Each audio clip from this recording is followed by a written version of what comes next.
Hai Bapak Ibu guru hebat, salam dan bahagia. Perkenalkan, nama saya Hendrasto Triwibowo, CGP Angkatan 11 dari Kota Yogyakarta. Kali ini saya akan memaparkan koneksi antar materi modul 1.4. Pada modul 1.4 kita sudah mempelajari tentang disiplin positif, motivasi perilaku manusia, posisi kontrol, restitusi, keyakinan kelas atau sekolah, segitiga restitusi. Saya akan menjelaskan satu persatu tentang materi pada modul 1.4. Yang pertama adalah disiplin positif.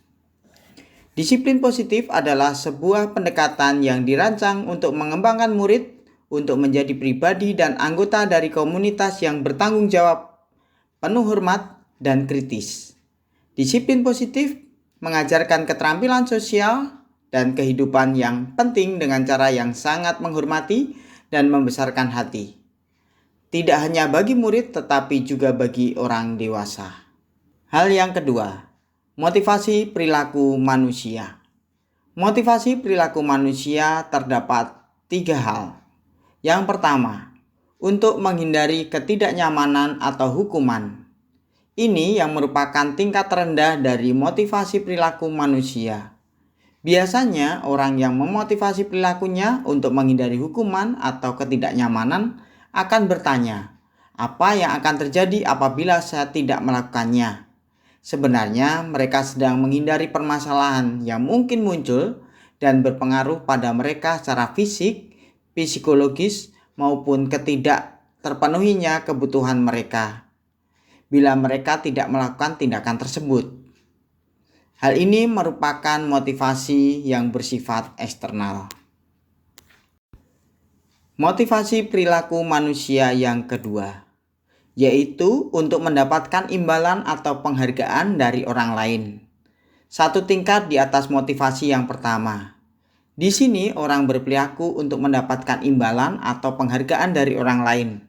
Orang dengan motivasi ini akan bertanya, apa yang akan saya dapatkan apabila saya melakukannya? Mereka melakukan sebuah tindakan untuk mendapatkan pujian dari orang lain yang menurut mereka penting dan mereka letakkan dalam dunia berkualitas mereka. Mereka juga melakukan sesuatu untuk mendapatkan hadiah, pengakuan atau imbalan. Motivasi ini juga bersifat eksternal. Motivasi perilaku manusia yang ketiga adalah untuk menjadi orang yang mereka inginkan dan menghargai diri sendiri dengan nilai-nilai yang mereka percaya. Orang dengan motivasi ini akan bertanya, akan menjadi orang yang seperti apa saya melakukannya. Mereka akan melakukan sesuatu karena nilai-nilai yang mereka yakini dan hargai. Dan mereka melakukannya karena mereka ingin menjadi orang yang melakukan nilai-nilai yang mereka yakini tersebut. Ini adalah motivasi yang akan membuat seseorang memiliki disiplin positif. Karena motivasi mereka, perilaku mereka bersifat internal, bukan bersifat eksternal. Komponen yang ketiga dalam penerapan budaya positif adalah posisi kontrol restitusi, di mana ada 5 posisi kontrol dalam penerapan disiplin. Kecenderungannya adalah pada seorang guru. Bagaimana seorang guru menjadi beberapa peran dalam setiap tindakannya. Yang pertama adalah menghukum. Seorang penghukum bisa menggunakan hukuman fisik maupun verbal. Orang-orang yang menjalankan posisi penghukum senantiasa mengatakan bahwa sekolah memerlukan sistem atau alat yang dapat lebih menekankan murid-murid lebih dalam lagi. Artinya dalam penghukum ini biasanya kita menerapkan dengan peraturan-peraturan yang ada di sekolah. Posisi guru yang kedua adalah pembuat merasa bersalah. Pada posisi ini biasanya guru akan bersuara lebih lembut. Pembuat rasa bersalah akan menggunakan keheningan yang membuat orang lain merasa tidak nyaman, bersalah atau rendah diri. Bahkan anak akan mengakui segala kesalahannya dan mereka merasa bahwa satu-satunya orang yang bersalah adalah dirinya. Posisi guru yang ketiga adalah sebagai teman. Guru pada posisi ini tidak akan menyakiti murid, namun akan tetap berupaya mengontrol murid melalui persuasi. Posisi teman pada guru bersifat negatif, bisa juga bersifat positif. Positif di sini berupa hubungan yang baik terjalin antara guru dan murid. Posisi yang keempat. Posisi yang keempat adalah guru sebagai pemantau. Guru memantau berbagai hal yang akan dilakukan siswa. Memantau berarti mengawasi. Pada saat kita mengawasi, kita bertanggung jawab atas perilaku orang-orang yang kita awasi. Posisi pemantau berdasarkan pada peraturan-peraturan dan konsekuensi. Dengan menggunakan sanksi atau konsekuensi, kita dapat memisahkan hubungan pribadi kita dengan murid sebagai seseorang yang menjalankan posisi pemantau. Posisi yang kelima ini adalah posisi yang tertinggi, posisi yang terbaik, yaitu guru sebagai manajer. Sebagai manajer adalah posisi di mana guru berbuat sesuatu bersama dengan murid. Mempersilahkan murid mempertanggungjawabkan perilakunya, mendukung murid agar dapat menemukan solusi atas permasalahannya sendiri. Seorang manajer telah memiliki keterampilan di posisi teman maupun pemantau, dan dengan demikian bisa jadi di waktu-waktu tertentu kembali kepada dua posisi tersebut bila diperlukan.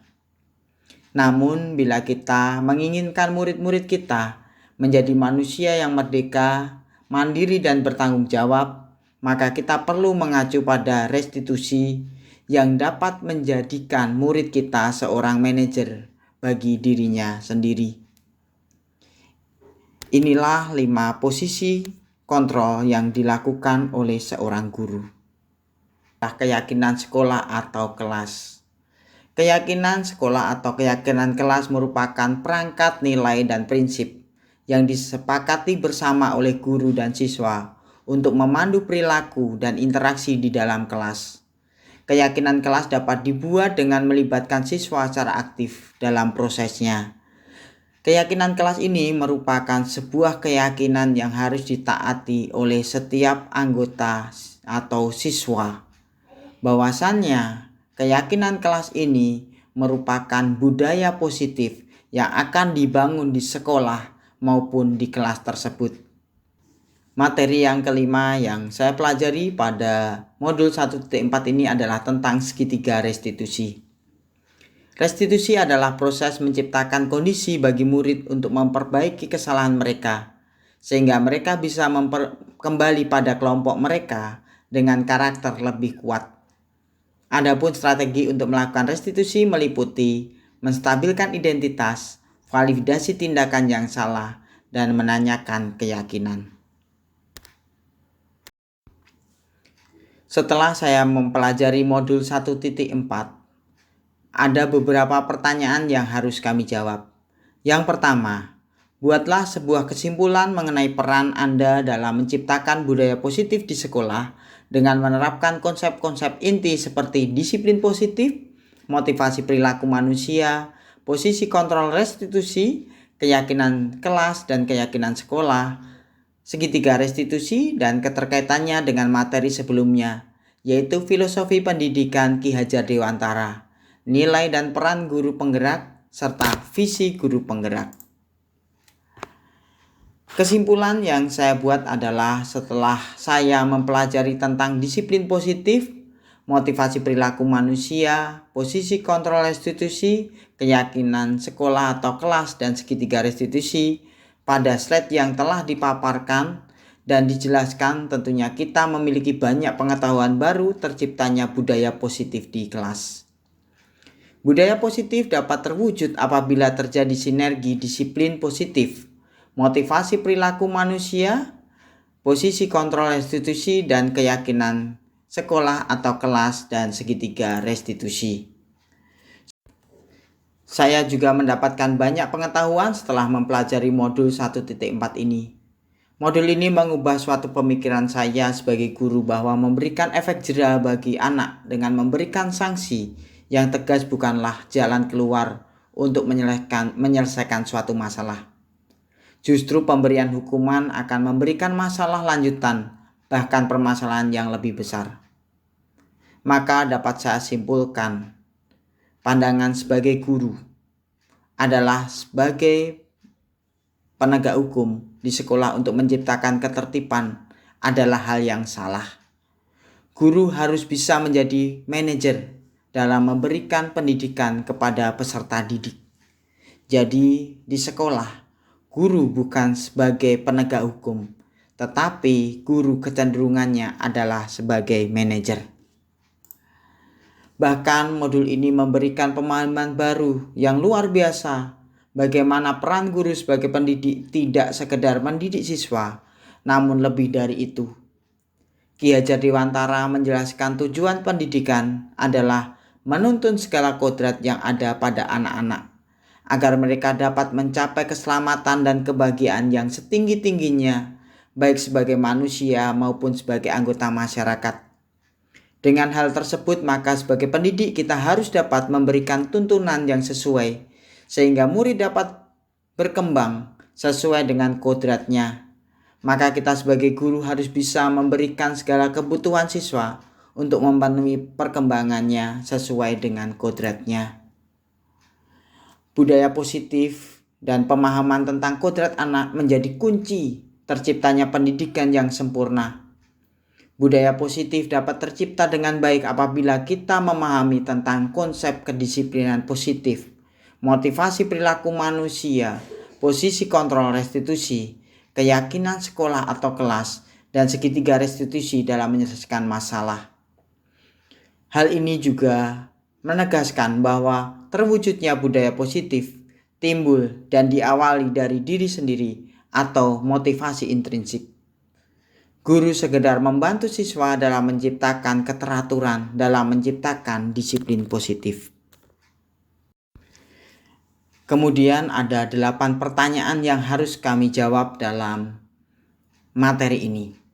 Yang pertama, sejauh mana pemahaman Anda tentang konsep inti yang telah Anda pelajari di modul ini, yaitu disiplin positif, teori kontrol, teori motivasi, hukuman, dan penghargaan, posisi kontrol guru, kebutuhan dasar manusia, keyakinan kelas, dan segitiga restitusi.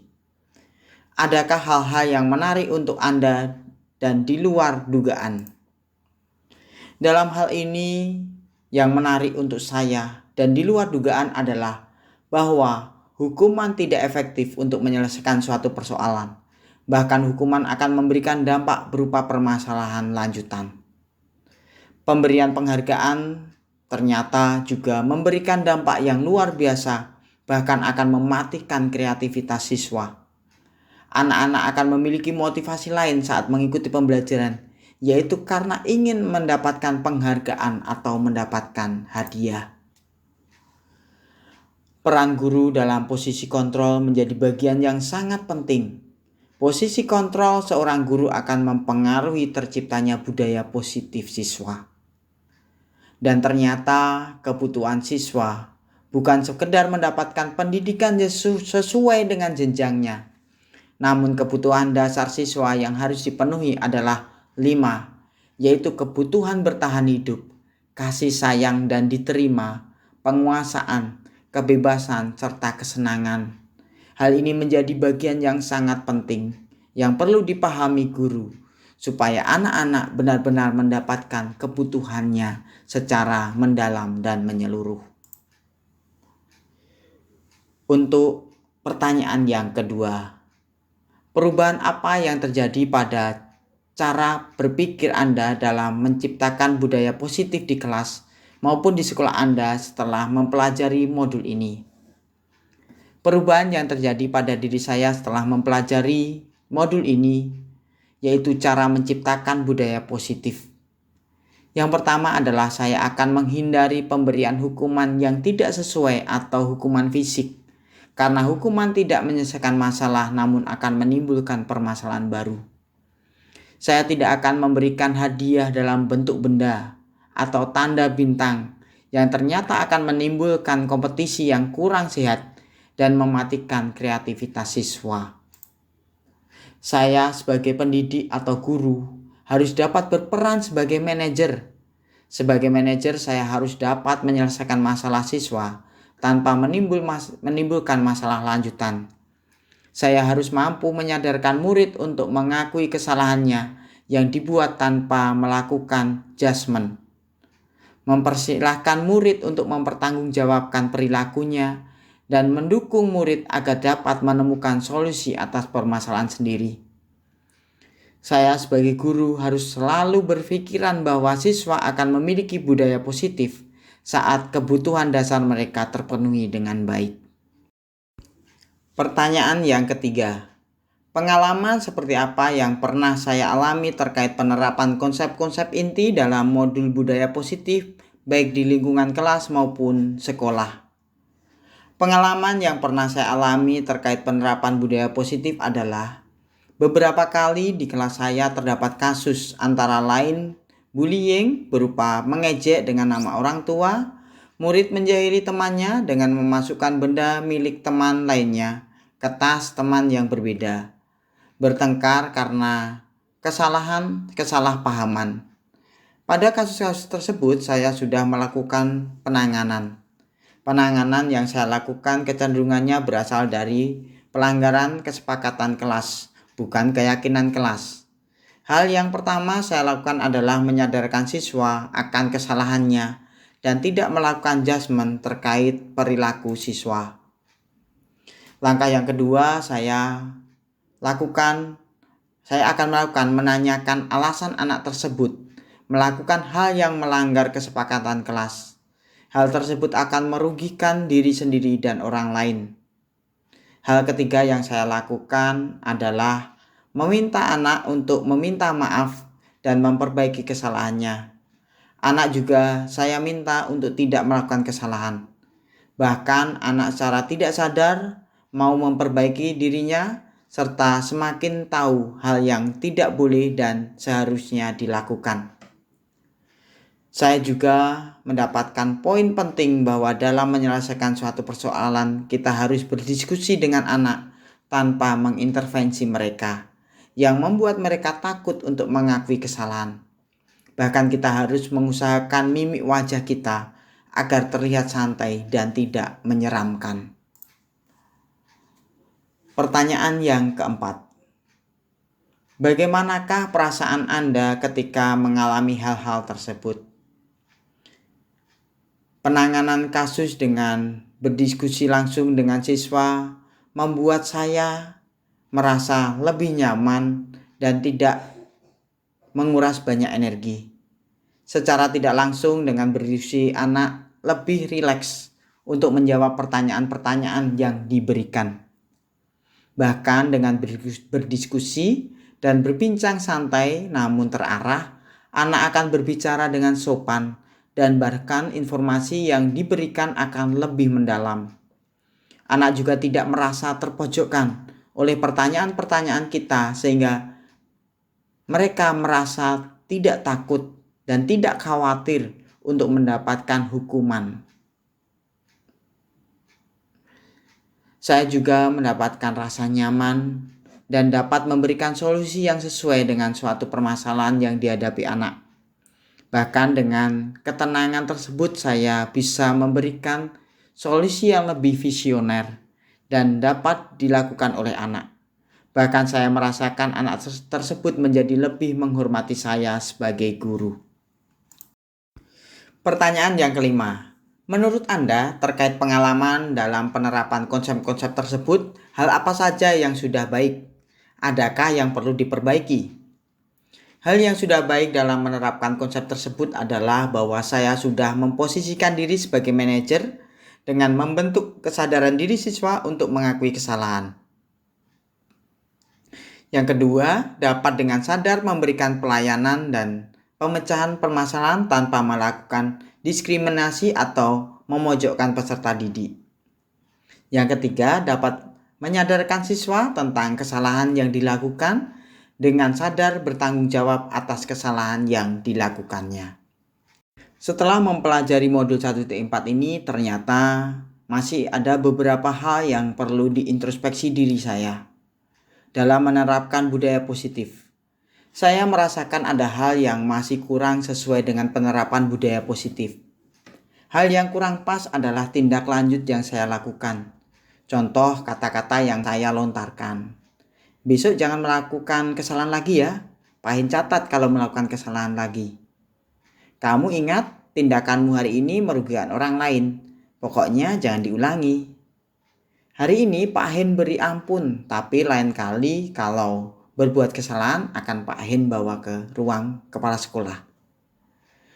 Dengan refleksi ini saya akan berusaha memberikan penanganan yang pas atau yang sesuai dengan segitiga restitusi. Saya akan memberikan penekanan-penekanan khusus kepada siswa supaya siswa dapat menyadari dirinya sendiri bahwa mereka adalah bagian yang sangat penting. Mereka harus bertanggung jawab akan tingkah laku yang mereka lakukan. Pertanyaan yang keenam. Sebelum mempelajari modul ini, ketika berinteraksi dengan murid, berdasarkan 5 posisi kontrol, posisi manakah yang paling sering Anda pakai dan bagaimana perasaan Anda saat itu? Setelah mempelajari modul ini, posisi apa yang Anda pakai dan bagaimana perasaan Anda sekarang? Apa perbedaannya? Sebelum saya mempelajari modul 1.4 ini, saya memposisikan diri kecenderungannya adalah sebagai teman. Saya biasanya menangani suatu persoalan atau permasalahan yang dihadapi anak, cenderung mempertimbangkan perasaan mereka. Saya menempatkan posisi dalam diri mereka dan berusaha mendekankan diri pada mereka. Saya ingin mereka mengakui segala kesalahannya dan menceritakan kepada saya sebagai teman yang akan memberikan suatu solusi. Saya berusaha memberikan ajakan-ajakan untuk senantiasa berbuat baik. Mereka tidak canggung dengan diri saya, namun di sisi lain saya berusaha mengontrol gerak-gerik mereka. Perasaan yang saya alami saat itu, ya ada keterbatasan dalam bertindak atau rasa tidak nyaman. Setelah mempelajari modul ini, saya berusaha sebaik mungkin untuk menjadi manajer. Saya menggunakan segitiga restitusi untuk menangani penyimpangan perilaku siswa atau suatu masalah. Saya menyadarkan mereka akan kesalahannya, menggali latar belakang mereka membuat suatu kesalahan, dan berupaya untuk mereka memperbaiki diri dengan bertanggung jawab akan kesalahan yang mereka perbuat. Hal yang saya rasakan setelah melakukan segitiga restitusi adalah saya lebih nyaman dengan penanganan tersebut. Penerapan segitiga restitusi membuat mereka menyadari secara intrinsik akan hal yang mereka buat serta melakukan pertanggungjawaban secara menyeluruh. Sepengamatan saya, tindakan yang dilakukan mereka lebih terarah. Hal ini adalah hal yang saya cita-citakan, sehingga anak akan menyadari dirinya sendiri bahwa mereka sedang melakukan kesalahan. Mereka akan menyadari segala kesalahan. Mereka akan memberikan suatu solusi untuk dirinya sendiri dan akan memperbaiki kesalahan-kesalahannya sehingga mereka menjadi anak yang baik. Dalam segitiga restitusi inilah kita sebagai guru memiliki peran yang sungguh luar biasa, peran yang dapat mengayomi anak supaya mereka menyadari dan memiliki budaya yang positif. Pertanyaan yang ketujuh. Sebelum mempelajari modul ini, pernahkah Anda menerapkan segitiga restitusi ketika menghadapi permasalahan murid Anda? Jika iya, tahap mana yang Anda praktekkan dan bagaimana Anda mempraktekkannya? Sebelum mempelajari modul ini, secara sadar saya menerapkan segitiga restitusi, namun alur yang saya lakukan tidak kompleks seperti segitiga restitusi yang saya pelajari saat ini. Tahapan yang saya lakukan baru sekedar menstabilkan identitas dan validasi masalah yang mereka lakukan. Hal yang saya praktekkan apabila ada anak yang melakukan kesalahan atau membuat suatu masalah adalah Yang pertama, menanyakan perbuatan yang mereka lakukan, memberikan peneguhan bahwa perbuatan yang dilakukan juga pernah dilakukan orang lain, dengan memberikan contoh yang melakukan hal yang sama. Kemudian yang kedua, menanyakan alasan mereka melakukan hal tersebut. Bahkan saya menanyakan alasan mereka dengan detail, latar belakang mereka melakukan kesalahan, dengan menghubungkan perilaku mereka, memberikan penyadaran atas perbuatan yang telah dilakukan, dan memberikan suatu solusi.